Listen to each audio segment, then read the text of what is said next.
Hi viewers, నేను doctor Kranti Kumar Reddy, consultant andrologist, Jai andrology and మెన్సెల్. నేను మగవాళ్ళలో ఎటువంటి సెక్షువల్ సమస్యలు ఉన్నా, అంటే అంగస్తంభన, శీఘ్రస్ఖలనం లాంటి సెక్షువల్ సమస్యలు ఏదైనా ఉంటే అటువంటి ప్రాబ్లమ్స్ నేను ట్రీట్మెంట్ చేస్తాను. ఈ వీడియోలో నేను చెప్పదలుచుకున్న topic penile implant surgery.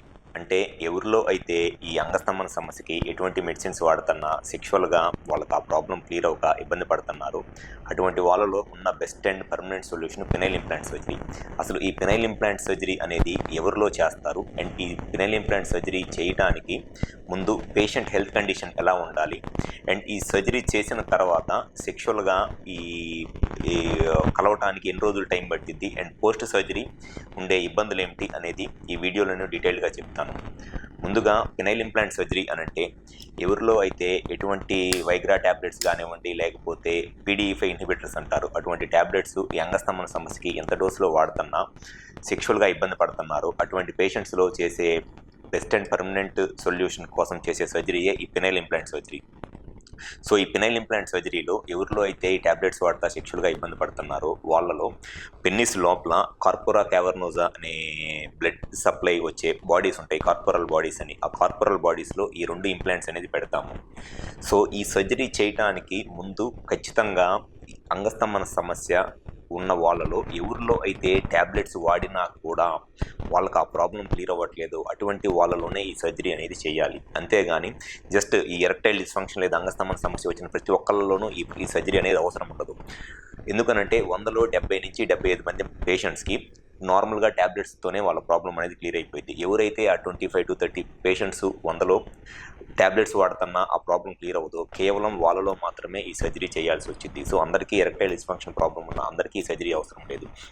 And second వచ్చేసి ఈ సర్జరీ అనేది ఏ ఏజ్ గ్రూప్లో అయినా సరే చేయొచ్చు. 35 ఇయర్స్ నుంచి 30 ఇయర్స్ నుంచి 70-75 ఇయర్స్ ఏజ్ గ్రూప్ దాకా ఎవరిలో అయినా చేయొచ్చు. అంతేగాని ఈ సర్జరీ చేయడానికి ఈ ఏజ్ గ్రూప్లోనే చేయాలన్న రూల్ కానీ, లేకపోతే ఈ ఏజ్ గ్రూప్లోనే చేయాలన్న రిస్ట్రిక్షన్స్ కానీ ఏం లేదు. ట్యాబ్లెట్స్ వాడుతున్నా ప్రాబ్లం క్లియర్ అవ్వకపోతే ఏ ఏజ్ గ్రూప్లో అయినా సరే ఈ సర్జరీ చేయొచ్చు. థర్డ్ వచ్చేసి ఈ ప్రాబ్లము ఈ సర్జరీ చేయాలి అనంటే ఖచ్చితంగా షుగర్ కానీ బీపీ కానీ ప్రాబ్లమ్స్ ఏదైనా ఉంటే అటువంటి వాళ్ళు ఖచ్చితంగా షుగరు బీపీ అనేది కంట్రోల్లో ఉండాలి. ఎట్టి పరిస్థితుల్లోనూ వాళ్ళకి షుగరు బీపీ అనేది మినిమమ్ 140-150 కన్నా షుగర్ కంట్రోల్లో ఉండాలి. బీపీ కూడా 150/100 కన్నా బీపీ కూడా తక్కువగా ఉండాలి. అండ్ నెక్స్ట్ వచ్చేసి ఎటువంటి ఇన్ఫెక్షన్స్ ఉండకూడదు. సెక్షువల్గా పెన్నిస్ మీద కానివ్వండి, లేకపోతే యూరినరీ ఇన్ఫెక్షన్స్, అట్లాంటి ఇన్ఫెక్షన్స్ కూడా ఎటువంటి ఇన్ఫెక్షన్స్ ఉండకూడదు. అండ్ ఇంకొకటి, ఈ సర్జరీ చేయించుకోవాలంటే ఖచ్చితంగా సర్జరీకి ముందు కొంతమంది ఈ షుగరు బీపీ ఉన్నవాళ్ళు బ్లడ్ థిన్నర్స్ అంటే రక్తం పలచబడటానికి ట్యాబ్లెట్స్ వాడుతూ ఉంటారు. సో ఎట్టి పరిస్థితుల్లోనూ సర్జరీకి ముందు ఒక 1 వీక్, సర్జరీ అయిపోయిన తర్వాత ఒక 1 వీక్, లేదంటే సర్జరీ ముందు ఒక 5 డేస్, సర్జరీ అయిపోయిన తర్వాత ఒక 5 డేస్ ఖచ్చితంగా ఆ బ్లడ్ థిన్నర్స్, ఎకోస్ప్రిన్, క్లోప్రోగ్రిల్ ట్యాబ్లెట్స్ ఉంటాయి. ఆ ట్యాబ్లెట్స్ ఎవరైతే వాడుతున్నారో ఖచ్చితంగా ఆ ట్యాబ్లెట్స్ కూడా ఆపాల్సి వచ్చింది. సో ఎవరిలో అయితే ఈ సర్జరీ చేయించుకోవాలనుకుంటున్నారో దీనికి ఏజ్ అనేది రిస్ట్రిక్షన్ కాదు, బట్ ఖచ్చితంగా ట్యాబ్లెట్స్ స్టార్ట్ చేసి ట్యాబ్లెట్స్తో కూడా వర్కౌట్ అవ్వట్లేదు అని అనుకున్నప్పుడే ఇంకా ఈ సర్జరీ అనేది ప్రిఫర్ చేయాలి. ఎటువంటి ఇన్ఫెక్షన్స్ ఉండకూడదు. అండ్ కంపల్సరీగా వాళ్ళు ఈ బ్లడ్ థిన్నర్స్ లాంటి ట్యాబ్లెట్స్ యూజ్ చేయాల్సి వచ్చింది. అండ్ ఏ ఏజ్ గ్రూప్లో అయినా సరే ఈ సర్జరీ చేయించుకోవచ్చు. వన్స్ ఒకసారి ఈ సర్జరీ చేయించుకున్నారు అనంటే ఇంకా లైఫ్లో వాళ్ళకి సెక్స్లో కలవటానికి ఎటువంటి ట్యాబ్లెట్స్ అవసరం ఉండదు. ఈ సర్జరీ చేయించుకున్న తర్వాత ఇంకా సెక్షువల్గా కలవాలి అనుకుంటే వాళ్ళకి జస్ట్ సెక్స్ చేయాలి అన్న థాట్ వాళ్ళ మైండ్లో వస్తే పెన్నిస్ అనేది ఎప్పుడు కూడా 24 అవర్స్ ఎరెక్షన్లోనే ఉంటుంది. జస్ట్ ఇట్లా బెండ్ చేసుకుంటే బెండ్ అయిపోయింది పెన్నిస్. ఎప్పుడు కూడా పెన్నిస్ ఎరెక్షన్లోనే పెద్దగానే ఉంటుంది. జస్ట్ ఇట్లా బెండ్ చేసుకుంటే, అండర్వేర్ వేసుకుంటే ఏం కనపడదు, కన్సీల్ అయిపోయింది, ఎరెక్షన్లోనే ఉంటుంది. సో సెక్స్ చేయాలనుకున్నప్పుడు జస్ట్ ఇట్లా స్ట్రైట్ చేసుకొని సెక్స్ చేయొచ్చు.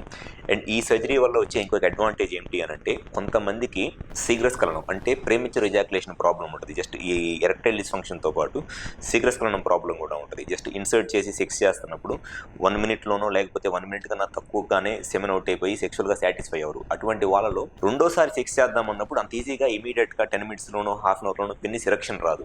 కానీ ఈ సర్జరీ చేయించుకున్నప్పుడు 24 అవర్స్ పెన్నిస్ ఎరెక్షన్లోనే ఉంటుంది. కాబట్టి వాళ్ళు ఒక హాఫ్ అన్ అవర్ తర్వాత సెక్స్ చేయాలి అనుకున్నా, లేకపోతే పార్ట్నర్ సెక్స్లో సాటిస్ఫై అవ్వలేదు ఇంకా ఎక్కువసేపు సెక్స్ చేయాలి అనుకున్నా, ఈ సర్జరీ చేయించుకున్న వాళ్ళకి పెన్నిస్ సెమెన్ అవుట్ అయినా కూడా మెత్తబడదు. కాబట్టి సెమెన్ అవుట్ అయిన తర్వాత అయినా వాళ్ళు ఎంతసేపుగా ఉంటే అంతసేపు సెక్స్ చేయొచ్చు. లేదు ఒక హాఫ్ అన్ అవర్ తర్వాత ఇమీడియట్గా సెక్స్ చేయాలనుకున్నా కూడా ఈజీగానే వాళ్ళు ఎరెక్షన్లోనే ఉంటుంది. కాబట్టి ఈజీగా ఎంతసేపు అయినా సరే సెక్స్ చేయొచ్చు. అదొక అడ్వాంటేజ్ ఉంటుంది ఈ సర్జరీ వల్ల. ఈ సర్జరీ చేయించుకున్న తర్వాత సెక్షువల్గా కలవటానికి మినిమమ్ సర్జరీ అయిపోయిన తర్వాత 45 డేస్ అనేది ఆగాల్సి వచ్చింది. సర్జరీ అయిపోయిన తర్వాత ఇమ్మీడియట్గా 1 వీక్లోనూ 10 డేస్లోనూ సెక్షువల్గా కలవటానికి కుదరదు. మినిమం 45 డేస్ అనేది వెయిట్ చేయాలి. ఓన్లీ థింగ్ ఏంటంటే సర్జరీ చేసిన తర్వాత పేషెంట్స్ ఒకటి మట్టి 100% గుర్తుపెట్టుకోవాలి. పెన్నిస్ ఎప్పుడూ కూడా 24/7 పెన్నిస్ పెద్దగానే ఉంటుంది, గట్టిగానే ఉంటుంది. సో జస్ట్ ఇట్లా అండర్వేర్ వేసుకొని పెన్నిస్ ఇట్లా కిందకి బెండ్ చేసుకుంటే బెండ్ అయిపోయింది. అంటే ఎట్లానూ కనపడదు. కానీ చాలామందికి ఉండేది ఏంటంటే పెన్నిస్ ఎప్పుడు ఎరక్షన్లోనే ఉంటుంది కదా, ఏదైనా డిస్కంఫర్ట్ ఉంటుందా అంటారు. ఎటువంటి డిస్కంఫర్ట్ ఏమీ ఉండదు. జస్ట్ సైకలాజికల్గా ఎప్పుడు ఎరక్షన్లో ఉంటుంది కాబట్టి ఆల్మోస్ట్ వాళ్ళు ఏంటంటే ఎప్పుడు అండర్వేర్ వేసుకోవాల్సిన పరిస్థితి వస్తుంది. అండ్ ఈ సర్జరీకి వచ్చే లైఫ్ మినిమమ్ 15 ఇయర్స్ నుంచి 20 ఇయర్స్ దాకా ఉంటుంది. అంటే ఒకసారి సర్జరీ చేయించుకుంటే ఈ ఇంప్లాంట్ అనేది మినిమం 15 ఇయర్స్ నుంచి 20 ఇయర్స్ దాకా ఎటువంటి డ్యామేజ్ కాదు. ఇది ఇండియన్ ఇంప్లాంట్ అండ్ ఇది వచ్చేసి ఇంపోర్టెడ్ ఇంప్లాంట్. ఏ ఇంప్లాంట్ అయినా సరే మినిమం 15 to 20 ఇయర్స్ పాటు ఎటువంటి ఇబ్బంది ఏమీ రాదు. సో ఎవరిలో అయితే ఈ అంగస్తంభన సమస్యతో బాధపడతా సెక్షువల్గా ఇబ్బంది పడుతున్నారో, మీరు ఎటువంటి ట్యాబ్లెట్స్ వాడుకుంటున్నా మీకు ఈ ప్రాబ్లం క్లియర్ అవుగా సెక్షువల్గా ఇబ్బంది పడుతుంటే మీకు ఉన్న best and permanent solution penile implant surgery. విజయవాడలో మా దగ్గర ఈ సర్జరీ అనేది చాలా రెగ్యులర్గా ఆల్మోస్ట్ మంత్లీ ఒక 8 to 10 కేసెస్ చేస్తాము. సో ఎవరైతే సెక్షువల్గా ఈ అంగస్తంభన సమస్యతో బాధపడతా ట్యాబ్లెట్లు వాడుకున్న ఇబ్బంది పడుతున్నారో ఒకసారి మా హాస్పిటల్కి వచ్చి కన్సల్ట్ అవ్వండి. మాకు విజయవాడ, వైజాగ్, రాజమండ్రి, నెల్లూరు మరియు కర్నూలులో బ్రాంచెస్ ఉన్నాయి.